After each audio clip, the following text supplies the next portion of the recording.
Hello guys, ഇന്നത്തെ വീഡിയോയിൽ നമുക്ക് ഒരു ദിവസത്തെ ഞം എന്താണെന്നൊക്കെ കണ്ടാലോ. അപ്പം പപ്പടത്തിൻ്റെ ഇടയിൽ ദോശ റോളിച്ചിരിക്കുന്നു. രാവിലെ തന്നെ ദോശയും പപ്പടവും സാമ്പാറും ഒക്കെ വെച്ചാണ് കഴിച്ചിട്ടുണ്ടായിരുന്നു. അതിന് ശേഷം എന്താ കൊച്ചിൻ്റെ ബിസ്ക്കറ്റിനെ അടിച്ച് മാറ്റി കഴിക്കുന്നുണ്ടായിരുന്നു, ഒരേ ഒരൊറ്റ പീസ്. പിന്നെ ആണെങ്കിൽ ഒരു 11 മണിയൊക്കെ 8-8:30 ആയപ്പോഴാണ് കാപ്പി കുടിച്ചത്. ഒരു 11 മണിയൊക്കെ കഴിഞ്ഞപ്പോഴത്തേക്കും വയറ്റിനകത്തുനിന്ന് ഭയങ്കര വിളിയായിരുന്നു, വിശക്കണേ എന്ന് പറഞ്ഞിട്ട്.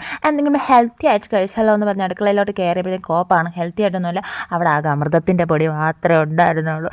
അത് ഹെൽത്തി ആണല്ലോ, വേറെ ഒന്നും കിട്ടാത്തത് കൊണ്ട് തന്നെ ആ പൊടി വെച്ച് അഡ്ജസ്റ്റ് ചെയ്യാമെന്ന് വിചാരിച്ച് കലക്കി പാലൊക്കെ ഒഴിച്ച് കുടിക്കാമെന്ന് വിചാരിച്ച് തലേ ദിവസം കൊച്ചിന് കലക്കി കൊടുത്തിട്ട് അവൾക്ക് മതിയതിന് ശേഷം അതിനെല്ലാം ഞാനാണ് കോരി കുടിച്ചത് കൊണ്ട് തന്നെ എനിക്കിനി കലക്കി കുടിക്കാൻ വയ്യ. പിന്നെ എന്ത് ചെയ്യാമെന്ന് വിചാരിച്ചപ്പോഴാണ് അത് ഇതേപോലത്തെ പാൻ കേക്ക് ഉണ്ടാക്കി കഴിക്കാമെന്ന് എനിക്ക് തോന്നിയതാണ്.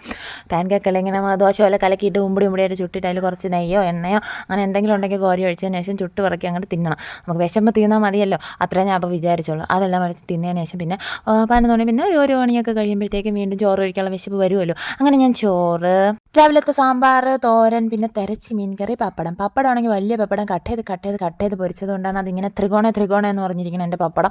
അതിനുശേഷം അതെല്ലാം കഴിച്ചതിന് ശേഷം പിന്നെ ഈവനിങ് ആണ് നമ്മൾ കട്ടൻ ചായയും പിന്നെ കൂവക്കിഴങ്ങ്. ഈ കൂവക്കിഴങ്ങ് ഞാൻ ഇതുവരെ കഴിച്ചിട്ടില്ല, ആദ്യമായിട്ടാണ് കഴിക്കുന്നത്. കൂവക്കിഴങ്ങ് എന്ന് പറയുമ്പോൾ നല്ല രസമുണ്ടല്ലേ. അങ്ങനെ നമ്മൾ അതിനെ വേവിച്ചത് ഇതേപോലെ ഇങ്ങനെ അതിൻ്റെ പുറത്തുള്ള സാധനമൊക്കെ ഞാൻ ആദ്യമായിട്ടാണ് കഴിക്കുന്നത്. ഇത് കഴിച്ചിട്ടില്ല, എന്താണ് സംഭവം എന്ന് എനിക്കറിയത്തില്ല. ഇങ്ങനെ തൊള്ളിയൊക്കെ വലിച്ച് പറിച്ച് കളഞ്ഞതിന് ശേഷം ഇതേപോലെ എടുത്ത് വെച്ചത് ഇങ്ങനെ അങ്ങോട്ട് കടിച്ച് തിന്നണം. ഉപ്പിട്ടാണ് വേവിക്കുക, ഉപ്പിട്ട് വേവിച്ചില്ലെങ്കിൽ കൊള്ളില്ല. നമ്മൾ ഈ കോണൊക്കെ തിന്നണ പോലെയാണ് എനിക്ക് തോന്നിയത്. അതിനുശേഷം പിന്നെ രാത്രി ദോശയും പിന്നെ ഉച്ചയ്ക്ക് ഫ്രൈ ചെയ്ത മീനില്ലാത്തതുകൊണ്ട് തന്നെ രാത്രി ഫ്രൈ ചെയ്ത് വെച്ച ഒരേ ഒരു മീൻ ഫ്രൈയും ചോറല്ല ദോശയും വെച്ച് അങ്ങോട്ട് കഴിച്ചു. എന്നാൽ പിന്നെ ഇതോടെ നമുക്കിങ്ങനെ അവസാനിപ്പിക്കാം. എന്നാൽ പിന്നെ അത്രയുള്ള ഗൈസ്, വീഡിയോ ഇഷ്ടപ്പെട്ട ലൈക്ക് മറക്കണ്ട. Tata, bye bye.